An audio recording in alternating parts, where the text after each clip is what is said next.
And we are back. Later, dude. The door slowly closes with a low creak, and I don't know how to feel about what Kenji just said. After buying a plastic plate of takoyaki? Takoyaki, that sounds right. From a stall belonging to the class next to ours, I take a seat in the school gardens and watch people pass. I tentatively nibble away on a rather bland-tasting item. I guess I shouldn't complain. It's better than nothing, and it didn't cost much. As I look out towards the school, watching the people coming and going proves a surprisingly entertaining way to passing the time as I eat. Little children accompanied by parents or grandparents scamper around in the din from event to event. One hand dragging their company, the other bearing an oversized, colorful snack. I can't help but notice the age range among the people here is skewed towards the elderly. Something that I also noticed when I was walking around town. This must be one of those towns where the only people left are those that lived here with their whole lives and ardently refused to leave, and those wanting to live out the rest of their days in one of increasingly few tranquil places. I guess that also goes a way of explaining how conservative Yamaku's. There we go. God, I kept replacing these two. God, yeah, okay. School culture, it seems to be. Wait, seems to be, yeah, okay. Not that I mind one bit. I kind of like how calm Yamaku. I almost said Yakumu again. God damn it. And its surroundings are.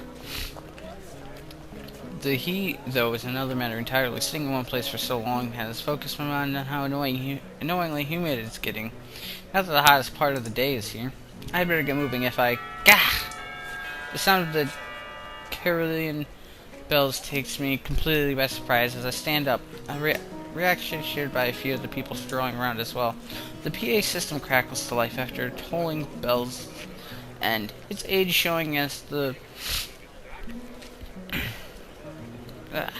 principal makes a barely intelligible announcement over it, officially opening the festival that's very much in full swing. It's quite amusing to contrast the pleasant smiles of the older folk against the alternately pained and bored grimaces of their younger charges. The students, on the other hand, seem to pay little heed. Nevertheless, as the address finally ends, all are united in polite, if not overtly enthusiastic applause, and then get back to business. Slipping a hand in my pocket to look as relaxed as possible, I casually glance around for something to do. It's somewhat difficult to see very far with all these people around. I decide to fall back on a tried and trusted rule. Go where everyone else seems to be gathering. Right now, that's the school courtyard and surroundings. Throwing the used plate into the trash can, I make my way towards the school building. Seeing the number of stalls around the perimeter of the school building surprises me. Quite a few of the classes must have been opted to have multiple stalls. Fucking ants. I don't know why. Once in a while I'll see one in my room.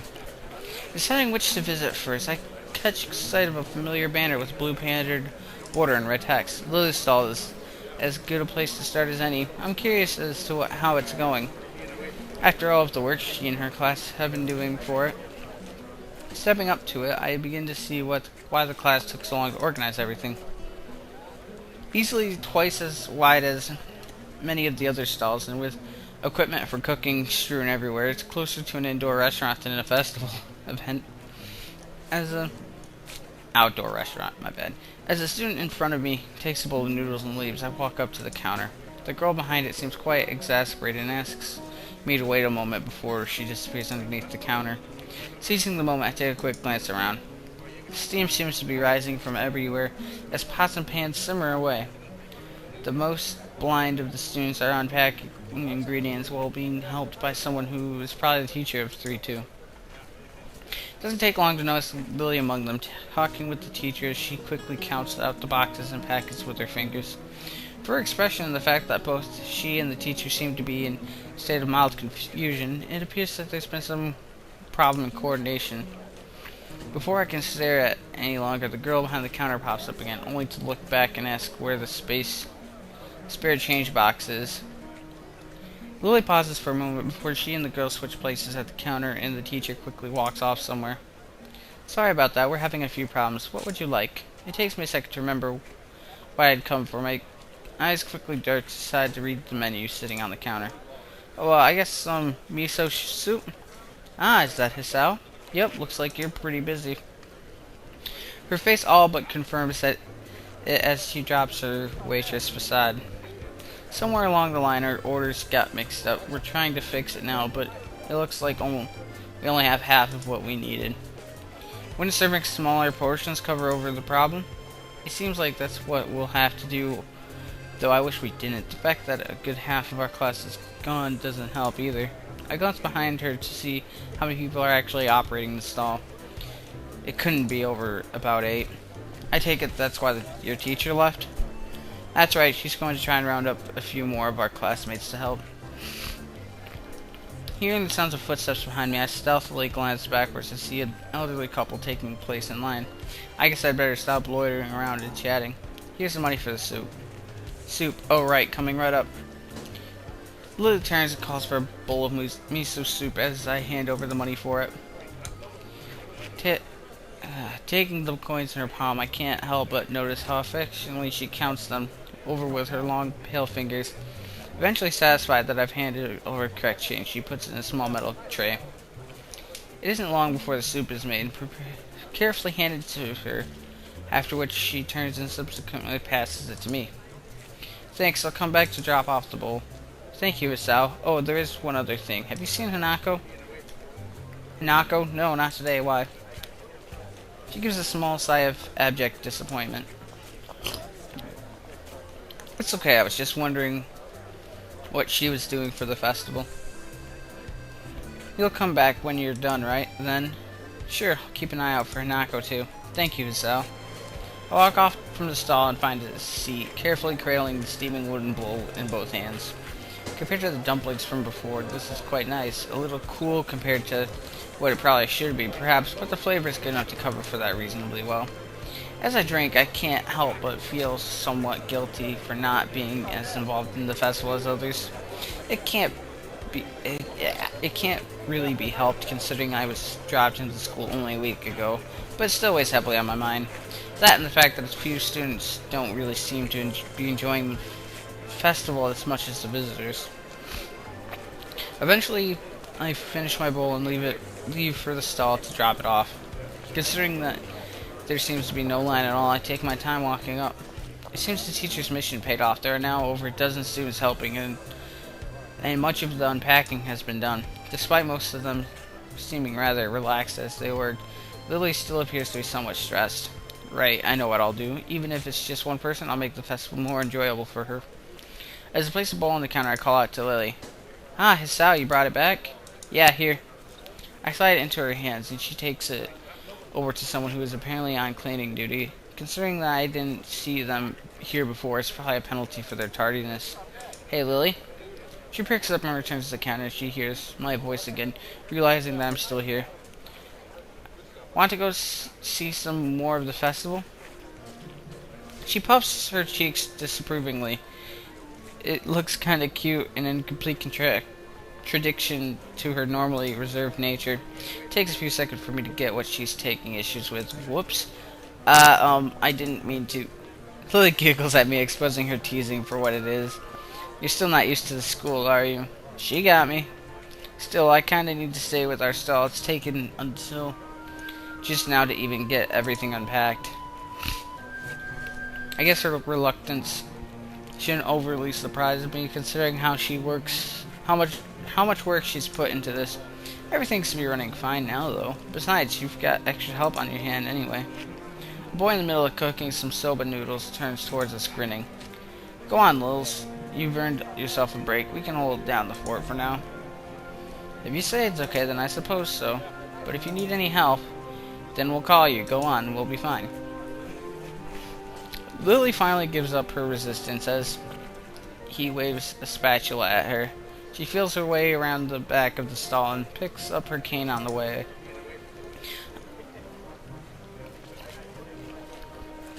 I guess the first thing Ugh. First thing we should do is look for Hanako. Lily seems kind of worried about her, but I doubt she'd be the kind of person to enjoy milling around and about and crowds like this all alone. So I guess we should search for Hanako. Where to first? Hmm. The both of us go quiet for a moment to think. Maybe she's in her dorm room? I doubt it. She doesn't keep too many things in there. So she'd have nothing to do. Ah, the library. That's good a place to as any to search for an avid reader, I suppose.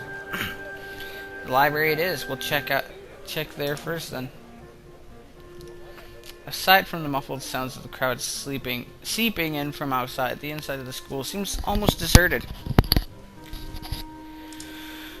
In order to make sure everyone has enough room, I guess all the events were organized to be held outside on school grounds. They're definitely quite large by any other school standards. It's nice and quiet in here, isn't it? Yeah, much nicer than the hustle and bustle outside. We take our time and slowly walk through the first floor of the school, eventually reaching the stairs to the second floor. I can't help but notice how Lily anticipates every door and obstacle, her cane remaining still, and her hands skating along the hallway railings. You really know the school well, don't you? She smiles and nods straight ahead. I've been here for a few years now, so I know where everything is. The dorms still trip me up, though. Sometimes I still haven't been there as long, and they're not as well laid out as the main building. If I'm remembering right, there used to be unused buildings before being renovated and used as dormitories. That explains why the male and female dorms look different from the outside, and why the rooms seem kind of unusual for sleeping quarters. I'd assumed she'd been living at the dormitory since she began attending school, but now I'm reminded of what she said yesterday. That's right, you mentioned that before. I'd assumed that most of the students here lived in the dormitories once they enrolled. A lot of them seem to, in any case. Lily's expression becomes somewhat harder to read, my questioning evidently touching on a delicate part. Oh, yeah. Well, how should I say? Everyone has their reasons. Someone tells me that one of those reasons is Hanako, hence her tiptoeing around the answer. My own predicament is yet another case. I guess it's a choice everyone here would have to make for themselves, or in my instance, have made for them. It can't be helped, I suppose. At least Yamaku. Yeah, Yamaku itself seems like a nice place. It's good to hear you say that. I thought you were considering coming to dislike it. What about you, though? My reversal of Lily's statement takes her by surprise. I've been here for a while, so it's not that. You seem pretty depressed about Akira. What's with that look? Akira's taken. Sorry, Hisao.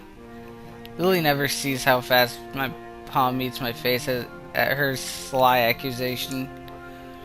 Hey, I was worried about you. That's no way to respond to concern. While she gives her amused grin, we round the corner in the hallway and enter the library. As we do so, it isn't hard to spot Hanako, considering that the room is completely devoid of anyone else. Given that there are no staff around, I guess there's no need to heed the usual library rules. I call out to her. Hey, Hanako. Hanako is here? As she hears our voices, Hanako's head flicks up from behind a book, probably the same one she'd been reading on Friday. Hisao. Lily?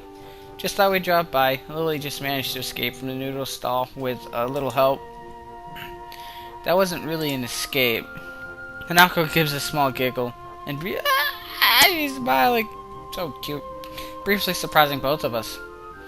I just thought that Lily might not be enjoying the festival. Well, now we can enjoy it together, right? The two nod happily before we set out of the library and towards the festivities. I hand over some change to the girl behind the counter and take the 2 styrofoam cups of tea. I try to accentuate my bow a bit to cover for the fact that she's quite obviously deaf. Come to think of it, I probably should have asked for help instead of leaving those 2 in the gardens while I brought drinks. Trying to juggle 2 cups of hot tea for them and a can of coffee for me out of a vending machine isn't exactly easy. Put the can of coffee in your pocket, bro. With some careful maneuvering, though, I managed to keep everything stable and upright as I walk over to the bench where Lily and Hanako are sitting and chatting. It's actually quite a nice place, lit only by the moonlight. It's tucked away from some distance from the main events. Compared to how hot it was during the day, the spot is also pleasantly cool by now. Not that it matters all that much. Most of the visitors have moved to the area that are either closer to the fireworks or higher on the hill in order to view the display apparently planned. Welcome back, Hisao. Your ears are good. I'm not exactly close or even... And even Hanako didn't notice me. Here you go. Sorry it's instant, but that's all they had left by now. Hanako gingerly takes the cup from my right hand, and I gently place the other into Lily's outstretching hands. Did you enjoy the festival then, Hisao? Yeah, it was pretty fun. An honest answer. Much of the food may have been somewhat subpar, but it was a lot more fun in the end, especially with Hanako and Lily. In fact, I think those two may have enjoyed themselves even more than I did. With both Lily and I around, much of Hanako's withdrawn nature around others died down enough for her to enjoy herself. As we sit drinking, the whistle of the first fireworks ring out before it explodes into a vibrant shower of blue